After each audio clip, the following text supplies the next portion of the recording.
एक बार राधा रानी ने भगवान श्री कृष्ण से पूछा कि प्यार का असली मतलब क्या होता है। तब भगवान श्री कृष्ण ने हंसकर कहा, जहाँ मतलब होता है वहाँ प्यार ही कहाँ होता है। हरे कृष्णा। आज की कथा में आप सभी भक्तों का बहुत बहुत स्वागत है। भगवान श्री कृष्ण और श्रीमती राधा रानी की कृपा सदैव आप और आपके समस्त परिवार पर बनी रहे। दोस्तों, आज मोक्षदा एकादशी है, गीता जयंती है। तो गीता जयंती और मोक्षदा एकादशी की वीडियो चैनल पर अपलोड हो चुकी है, ज़रूर देख लीजिए। व्रत की कथा, पूजा विधि, पारण का शुभ मुहूर्त, संपूर्ण जानकारी आपको वीडियो में मिल जाएगी। और अब आप सुनेंगे मार्गशीर्ष मास की कथा का 26वां अध्याय, जिसमें आजकल आप सुन रहे हैं श्रीमद् भगवद गीता के सुनने का महात्म्य क्या होता है। और आज आप सुनेंगे 7वें और 8वें अध्याय का महात्म्य। और जिन भक्तों ने इससे पहले के अध्याय नहीं सुने हैं तो आज की कथा सुनने के बाद पिछले अध्याय जरूर सुन लीजिए। श्रीमद् भगवद गीता के 7वें अध्याय का महात्म्य बताते हुए भगवान शिव माता पार्वती से कहते हैं कि हे पार्वती, अब मैं 7वें अध्याय का महात्म्य बतलाता हूँ, जिसे सुनकर कानों में अमृत राशि भर जाती है। पाटलिपुत्र नामक एक दुर्गम नगर है, जिसका गोपुर अर्थात द्वार बहुत ही ऊंचा है। उस नगर में शंकुकर्ण नामक एक ब्राह्मण रहता था। उसने वैश्य वृत्ति का आश्रय लेकर बहुत सारा धन कमाया, किंतु न तो कभी पितरों का तर्पण किया और न देवताओं का पूजन ही किया। वह धनोपार्जन में तत्पर होकर राजाओं को ही भोज दिया करता था। एक समय की बात है, उस ब्राह्मण ने अपना चौथा विवाह करने के लिए पुत्रों और बंधुओं के साथ यात्रा की। मार्ग में आधी रात के समय जब वो सो रहा था, एक सर्प ने कहीं से आकर उसकी बाह में काट लिया। अब उसके काटते ही ऐसी अवस्था हो गई कि मणि, मंत्र और औषधि आदि से भी उसके शरीर की रक्षा असाध्य जान पड़ी। तत्पश्चात कुछ ही क्षणों में उसके प्राण पखेरु उड़ गए। फिर बहुत समय के बाद वह प्रेत सर्प योनि में उत्पन्न हुआ। अब उसका चित्त तो धन की वासना में ही बंधा था। उसने पूर्व वृतांत को स्मरण करके सोचा कि मैंने जो घर के बाहर करोड़ों की संख्या में अपना धन गाड़ रखा है, उससे इन पुत्रों को वंचित करके स्वयं ही इसकी रक्षा करूंगा। अब एक दिन सांप की योनि से पीड़ित होकर पिता ने स्वप्न में अपने पुत्रों के समक्ष आकर अपना मनोभाव बताया। तब उसके निरंकुश पुत्रों ने सवेरे उठकर बड़े विस्मय के साथ एक दूसरे से स्वप्न की बातें कही। अब उनमें से मंझला पुत्र कुदाल हाथ में लिए घर से बाहर निकला और जहां उसके पिता सर्प योनि धारण करके रहते थे, उस स्थान पर गया। यद्यपि उसे धन के स्थान का ठीक ठीक पता नहीं था, तो भी उसने चिन्हों से उसका ठीक निश्चय कर लिया और लोभ बुद्धि से वहां पहुंचकर बांबी को खोदना आरंभ कर दिया। तब उस बांबी से बड़ा भयानक सर्प प्रकट हुआ और बोला, ओ मूढ़, तू कौन है और किस लिए यहाँ आया है?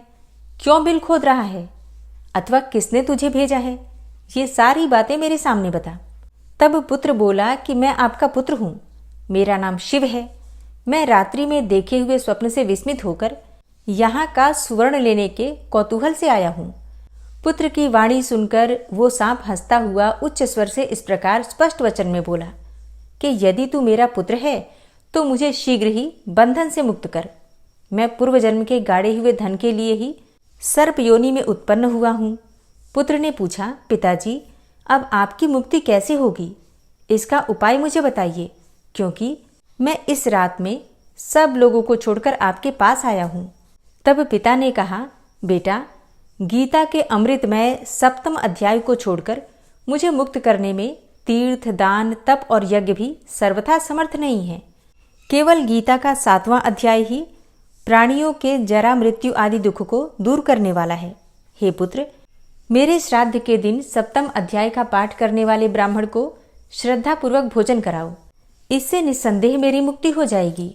हे वत्स, अपनी शक्ति के अनुसार पूर्ण श्रद्धा के साथ वेद विद्या में प्रवीण अन्य ब्राह्मणों को भी भोजन कराना। सर्प योनि में पड़े हुए पिता के ये वचन सुनकर सभी पुत्रों ने उसकी आज्ञा के अनुसार तथा उससे भी अधिक किया। तब शंकुकर्ण ने अपने सर्प शरीर को त्याग कर दिव्य देह धारण किया और सारा धन पुत्रों के अधीन कर दिया। पिता ने करोड़ों की संख्या में जो धन बांट कर दिया था, उससे वे सदाचारी पुत्र बहुत प्रसन्न हुए। उनकी बुद्धि धर्म में लगी हुई थी, इसीलिए उन्होंने बावली, कुआं, पोखरा, यज्ञ तथा देव मंदिर के लिए उस धन का उपयोग किया और अन्नशाला भी बनवाई। तत्पश्चात 7वें अध्याय का सदा जप करते हुए उन्होंने मोक्ष को प्राप्त किया।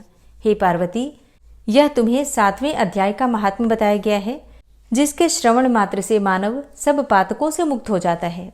7वें अध्याय का महात्म्य सुनाने के बाद भगवान शिव कहते हैं, हे देवी, अब 8वें अध्याय का महात्म्य सुनो। उसे सुनने से तुम्हें बड़ी प्रसन्नता होगी। लक्ष्मी जी के पूछने पर भगवान विष्णु ने उन्हें इस प्रकार 8वें अध्याय का महात्म्य बतलाया था। दक्षिण में आमर्दकपुर नामक एक प्रसिद्ध नगर है।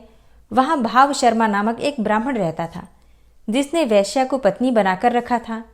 वह मांस खाता, मदिरा पीता, श्रेष्ठ पुरुषों का धन चुराता, पराई स्त्री से व्यभिचार करता और शिकार खेलने में दिलचस्पी रखता था। वह बड़े भयानक स्वभाव का था और बड़े बड़े हौसले रखता था। एक दिन मदिरा पीने वालों का समाज जुटा हुआ था। उसमें भाव शर्मा ने भर पेट ताड़ी पी, खूब गले तक उसे चढ़ाया। अतः अजीर्ण से अत्यंत पीड़ित होकर वह पापात्मा कालवश मर गया और बहुत बड़ा ताड़ का वृक्ष हुआ। उसकी घनी और ठंडी छाया का आश्रय लेकर ब्रह्म राक्षस भाव को प्राप्त हुए कोई पति पत्नी वहां रहा करते थे। उनके पूर्व जन्म की घटना इस प्रकार है कि एक कुशीबल नामक ब्राह्मण रहता था, जो वेद वेदांग के तत्वों का ज्ञाता, संपूर्ण शास्त्रों के अर्थ का विशेषज्ञ और सदाचारी था। उसकी स्त्री का नाम था कुमति। वह बड़े खोटे विचार की थी। वह ब्राह्मण विद्वान होने पर भी अत्यंत लोभवश अपनी स्त्री के साथ प्रतिदिन भैंस, काल पुरुष और घोड़े आदि बड़े दानों को ग्रहण किया करता था, परंतु दूसरे ब्राह्मणों को दान में मिली हुई कौड़ी भी नहीं देता था। वे ही दोनों पति पत्नी कालवश मृत्यु को प्राप्त होकर ब्रह्म राक्षस हुए। वे भूख और प्यास से पीड़ित होकर इस पृथ्वी पर घूमते हुए उसी ताड़ वृक्ष के पास आए और उसके मूल भाग में विश्राम करने लगे। इसके बाद पत्नी ने पति से पूछा, हे नाथ, हम लोगों का यह महान दुख कैसे दूर होगा तथा इस ब्रह्म राक्षस योनि से किस प्रकार हम दोनों की मुक्ति होगी? तब उस ब्राह्मण ने कहा कि ब्रह्म विद्या के उपदेश, अध्यात्म तत्व के विचार और कर्म विधि के ज्ञान के बिना किस प्रकार संकट से छुटकारा मिल सकता है। अब ये सुनकर पत्नी ने पूछा, किम तद ब्रह्म किम अध्यात्मम किम कर्म पुरुषोत्तम, अर्थात हे पुरुषोत्तम, वह ब्रह्म क्या है, अध्यात्म क्या है और कर्म कौन सा है? तब उसकी पत्नी के इतना कहते ही जो आश्चर्य की घटना घटित हुई उसको सुनो। ये जो वाक्य है गीता के 8वें अध्याय का आधा श्लोक था। उसके श्रवण से वह वृक्ष उस समय ताड़ के रूप को त्याग कर भाव शर्मा नामक ब्राह्मण हो गया। तत्काल ज्ञान होने से विशुद्ध चित्त होकर वह पाप के चोल से मुक्त हो गया तथा उस आधे श्लोक के ही महात्म्य से वे पति पत्नी भी मुक्त हो गए। अब उनके मुख से दैवात ही 8वें अध्याय का आधा श्लोक निकल पड़ा था। तदनंतर आकाश से एक दिव्य विमान आया और वे दोनों पति पत्नी उस विमान पर आरूढ़ होकर स्वर्ग लोक को चले गए। वहां का यह सारा वृतांत अत्यंत आश्चर्यजनक था। उसके बाद उस बुद्धिमान ब्राह्मण भाव शर्मा ने आदरपूर्वक उस आधे श्लोक को लिखा और देव जनार्दन की आराधना करने की इच्छा से वह मुक्तिदायिनी काशीपुरी में चला गया। वहां उस उदार बुद्धि वाले ब्राह्मण ने भारी तपस्या आरंभ कर दी। उसी समय क्षीर सागर की कन्या भगवती लक्ष्मी ने हाथ जोड़कर देवताओं के भी देवता जगतपति जनार्दन से पूछा, हे नाथ, आप सहसा नींद त्याग कर खड़े क्यों हो गए? तब श्री भगवान बोले, हे देवी, काशीपुरी में भागीरथी के तट पर बुद्धिमान ब्राह्मण भाव शर्मा मेरे भक्ति रस से परिपूर्ण होकर अत्यंत कठोर तपस्या कर रहा है। वह अपनी इंद्रियों को वश में करके गीता के 8वें अध्याय के आधे श्लोक का जप करता है। मैं उसकी तपस्या से बहुत संतुष्ट हूँ। बहुत देर से उसकी तपस्या के अनुरूप फल का विचार कर रहा था और हे प्रिय, इस समय वह फल देने के लिए मैं बहुत उत्कंठित हूँ। तब पार्वती जी ने भगवान शिव से पूछा कि हे भगवान, श्री हरि जो सदा प्रसन्न रहते हैं, तो सदा प्रसन्न होने पर भी जिसके लिए चिंतित हो उठे थे, उस भगवत भक्त भाव शर्मा ने कौन सा फल प्राप्त किया? तब श्री महादेव जी कहते हैं कि हे देवी, द्विज श्रेष्ठ भाव शर्मा प्रसन्न हुए भगवान विष्णु के प्रसाद को पाकर आत्यंतिक सुख अर्थात मोक्ष को प्राप्त हुआ तथा उसके अन्य वंशज भी जो नरक यातना में पड़े थे, उसी के शुद्ध कर्म से भगवत धाम को प्राप्त हुए। हे पार्वती, यह 8वें अध्याय का महात्म्य थोड़े में ही तुम्हें बताया है, इस पर सदा विचार करते रहना चाहिए। हरे कृष्णा। आज की कथा का यहीं पर समापन करती हूँ। इसके आगे का वृतांत आप कल की कथा में सुनेंगे। और अब आप सुनेंगे श्री राधा कृपा कटाक्ष स्तोत्र। श्री राधा कृपा कटाक्ष स्तोत्र। मुनीन्द्र वृंद वंदिते त्रिलोक शोक हारिणी प्रसन्न वक्त्र पंकजे निकुंज भूविलासिनी व्रजेन्द्र भानुनंदिनी व्रजेन्द्र सूनु संगते कदा करिष्यसि मां कृपा कटाक्ष भाजनम्। अशोक वृक्ष वल्लरी वितान मंडपस्थिते प्रवाल बाल पल्लव प्रभारुणांध्रि कोमले वराभय स्फुरत्करे प्रभूत संपदालये कदा करिष्यसि मां कृपा कटाक्ष भाजनम्। अनंगरंग मंगलं प्रसंग भंगुरं भ्रुवां सविभ्रमं ससंभ्रमं दृगन्त बाणपातने निरन्तरं वशीकृत प्रतीत नन्दनन्दने कदा करिष्यसि मां कृपा कटाक्ष भाजनम्।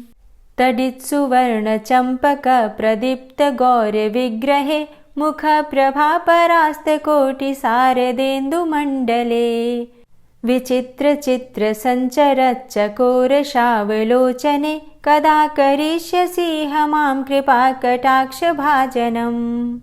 मदोन्मदादि यौवने प्रमोदमान मंडिते प्रियानुराग रंजिते कला विलास पंडिते अनन्य धन्य कुंज राज्य काम केलि कोविदे कदा करिष्यसि मां कृपा कटाक्ष भाजनम्।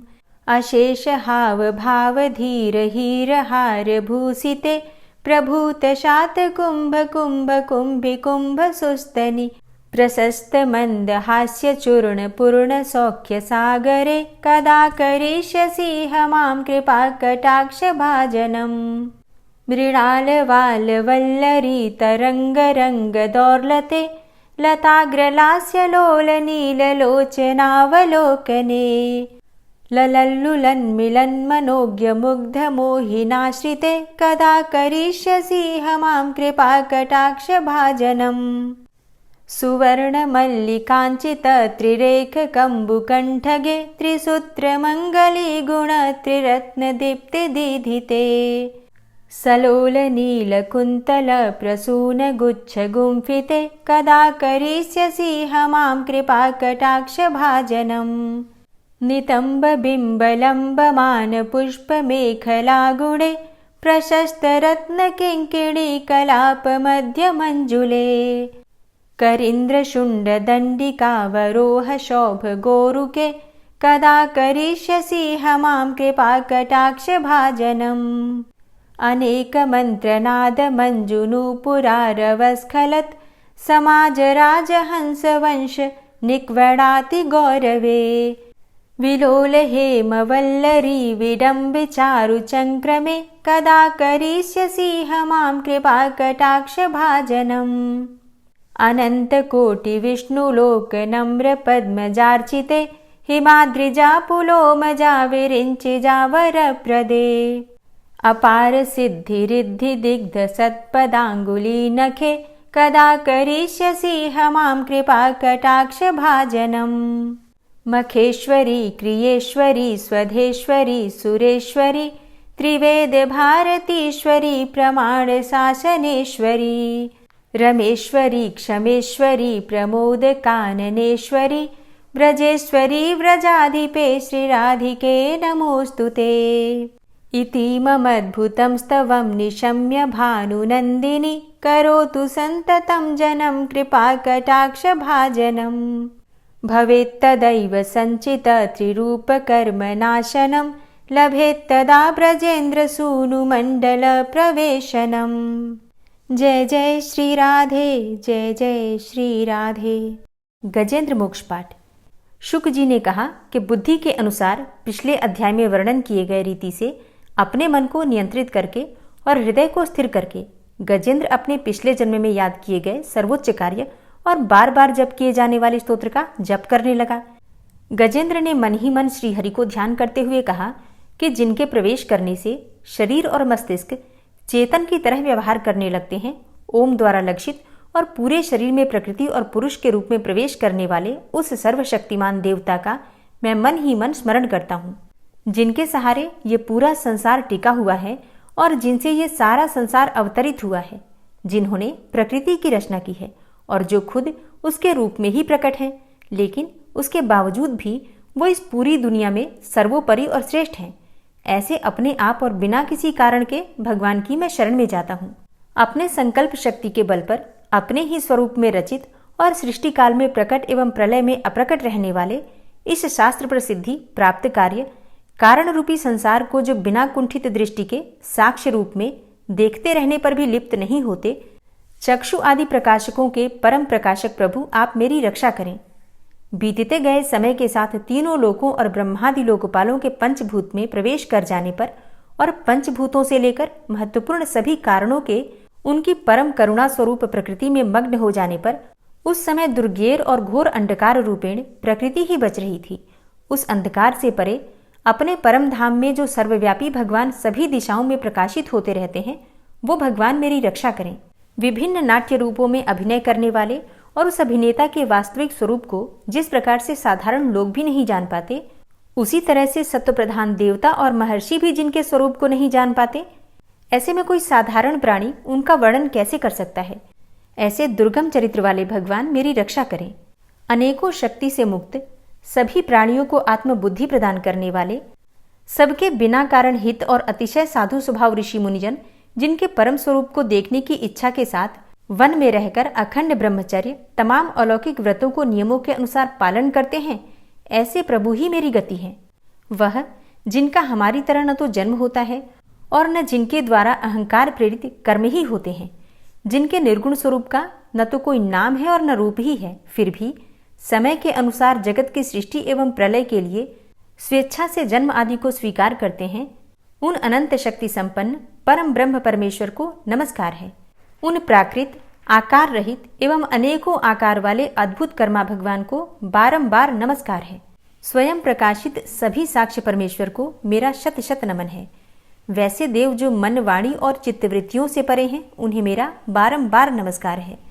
विवेक से परिपूर्ण, पुरुष के द्वारा सभी सत्व गुणों से परिपूर्ण, निवृत्ति धर्म के आचरण से मिलने योग्य और मोक्ष सुख की अनुभूति रूपी भगवान को मेरा नमस्कार है।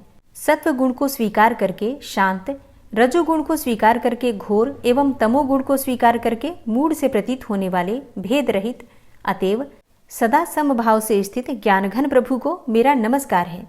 शरीर इंद्रिय आदि के समुदाय रूप संपूर्ण पिंडों के ज्ञाता, सबके स्वामी एवं साक्षी रूप प्रभु को मेरा नमस्कार है। सबके अंतर्यामी, प्रकृति के भी परम कारण किंतु स्वयं कारण रहित प्रभु को नमस्कार है।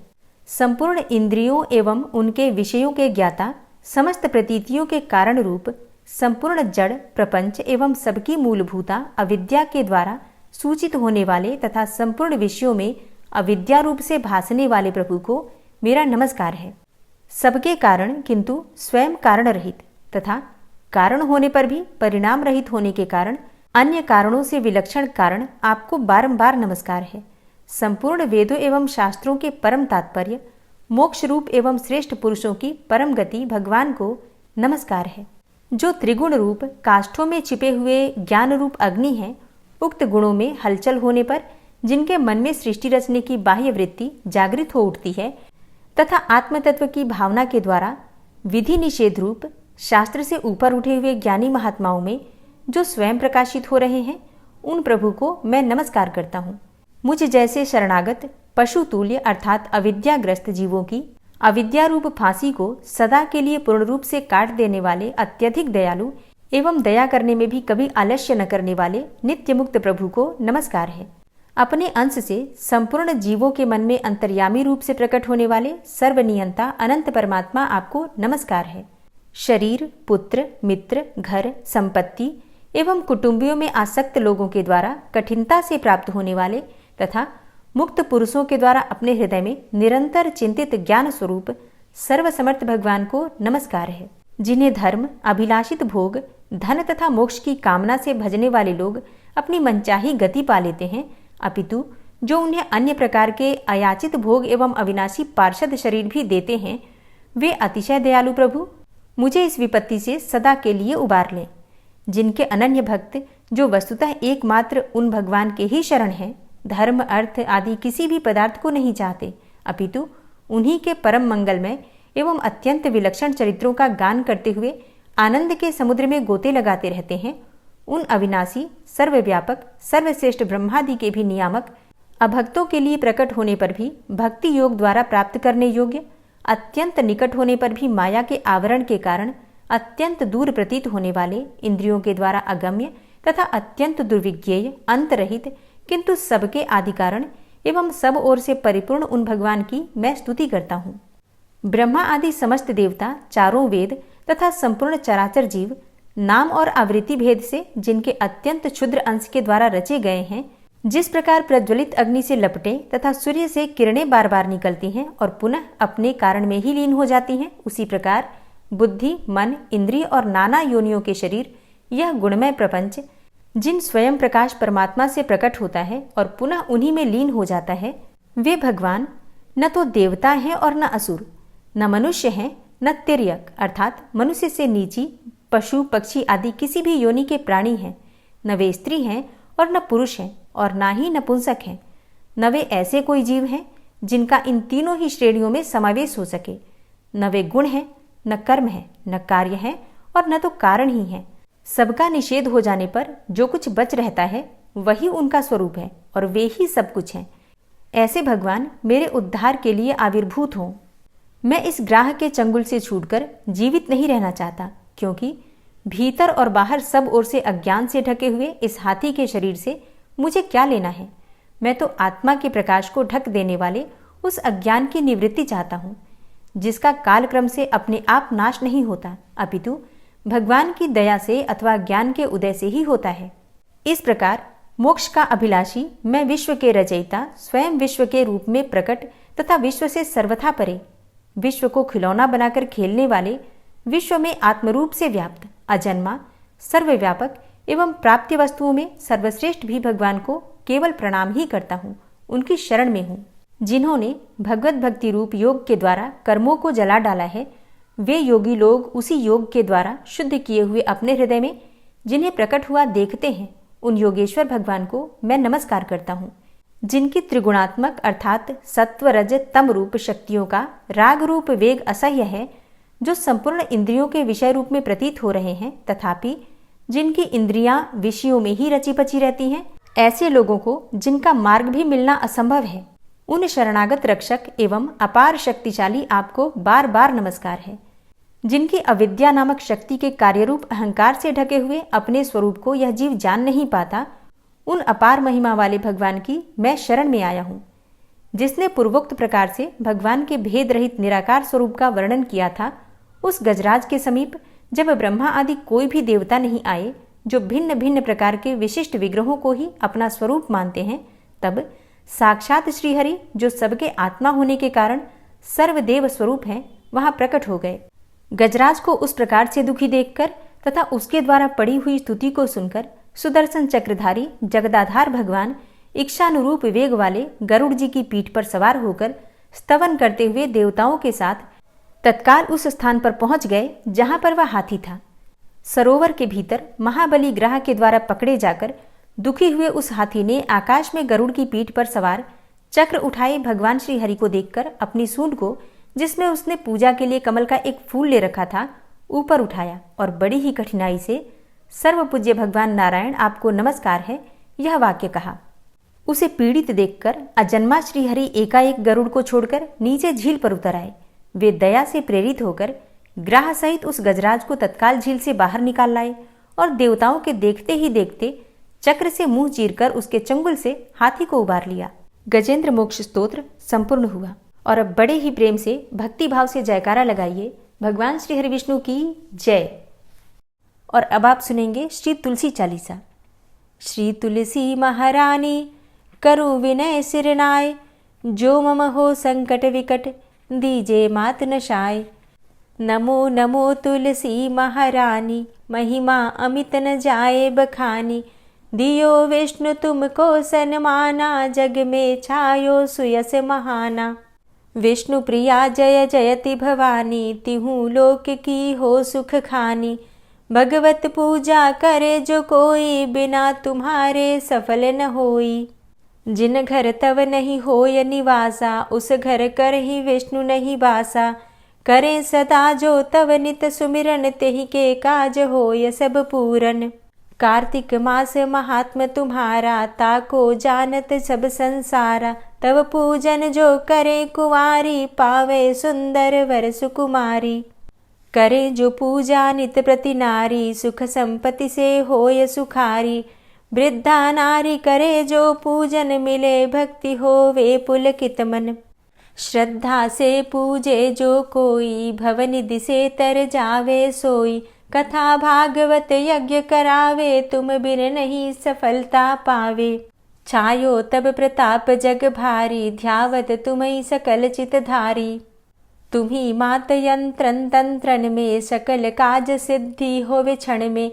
औषधि रूप आप हो माता, सब जग में तव यश विख्याता। देव ऋषि मुनि और तपधारी, करत सदा तव जय जयकारी। वेद पुराणन तव यश गाया, महिमा अगम पार नहीं पाया।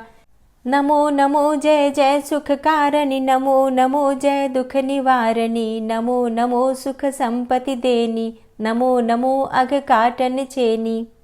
नमो नमो भक्तन दुख हरणी, नमो नमो दुष्टन मद छेनी। नमो नमो भव पार उतारणी, नमो नमो परलोक सुधारणी। नमो नमो निज भक्त उबारणी, नमो नमो जन काज सवारणी। नमो नमो जय कुमति नशावनी, नमो नमो सब सुख उपजावनी। जयति जयति जय तुलसी माई, ध्याऊं तुमको शीश नवाई। निज जन जानि मोहि अपनाओ, बिगड़े कारज आप बनाओ। करूं विनय मैं मात तुम्हारी, पूर्ण आशा करहु हमारी। शरण चरण कर जोरी मनाऊं, निश दिन तेरे ही गुण गाऊं। करहु मात अब मोह पर दाया, निर्मल होए सकल मम काया। मांगू मातु यही बर दीजे, सकल मनोरथ पूर्ण कीजे। जानू नहीं कछु नेम आचारा, क्षमहु मातु अपराध हमारा। 12 मास करे जो पूजा, तासम जग में और नहीं दूजा। प्रथम ही गंगा जल मंगवावे, फिर सुंदर स्नान करावे। चंदन अक्षत पुष्प चढ़ावे, धूप दीप नैवेद्य लगावे। करे आचमन गंगा जल से, ध्यान करे हृदय निर्मल से। पाठ करे फिर चालीसा की, स्तुति करे मात तुलसा की। यह विधि पूजा करे हमेशा, ताके तन नहीं रहे कलेशा। करे मास कार्तिक का साधन, सोवे नित पवित्र हुई जाहि। है यह कथा महासुखदाई, पढ़े सुने सो भव तर जाई। यह श्री तुलसी चालीसा, पाठ करे जो कोई। गोविंद सो फल पावही, जो मन इच्छा होय। तुलसी चालीसा संपूर्ण। और अब आप सुनेंगे तुलसी महारानी की आरती। तुलसी महारानी नमो नमो, हरि की पटरानी नमो नमो। तुलसी महारानी नमो नमो, हरि की पटरानी नमो नमो। धन्य तुलसी पूर्ण तप कीनो, धन्य तुलसी पूर्ण तप कीनो। शालिग्राम की बनी पटरानी नमो नमो। तुलसी महारानी नमो नमो, हरि की पटरानी नमो नमो। जाके पत्र मंजरी कोमल, जाके पत्र मंजरी कोमल। श्रीपति कमल चरण लपटानी नमो नमो, हरि की पटरानी नमो नमो। तुलसी महारानी नमो नमो। धूप दीप नैवेद्य आरती, धूप दीप नैवेद्य आरती। पुष्पन की वर्षा बरसानी नमो नमो, हरि की पटरानी नमो नमो। तुलसा महारानी नमो नमो। 56 भोग 36 व्यंजन, 56 भोग 36 व्यंजन, बिन तुलसा हरि एक न मानी। नमो नमो तुलसी महारानी, नमो नमो हरि की पटरानी, नमो नमो। सभी सखी मैया तेरो यश गावे, सभी सखी मैया तेरो यश गावे, भक्ति दान दीजे महारानी, नमो नमो तुलसा महारानी, नमो नमो हरि की पटरानी, नमो नमो। नमो नमो तुलसा महारानी, नमो नमो तुलसी महारानी, तुलसी महारानी, नमो नमो हरि की पटरानी, नमो नमो तुलसी महारानी, नमो नमो हरि की पटरानी, नमो नमो। प्रेम से बोलिए तुलसी मैया की जय। एकादशी के दिन पारण करते समय किन बातों का ध्यान रखना चाहिए, किस प्रकार से पारण आपको करना है, क्या खाकर व्रत खोलना चाहिए और पारण में क्या खाना चाहिए क्या नहीं खाना चाहिए, और दान कब और कैसे करना है, ये सारी जानकारी आपको आने वाली वीडियो में मिलेगी। तो आने वाली वीडियो ज़रूर देख लीजिए।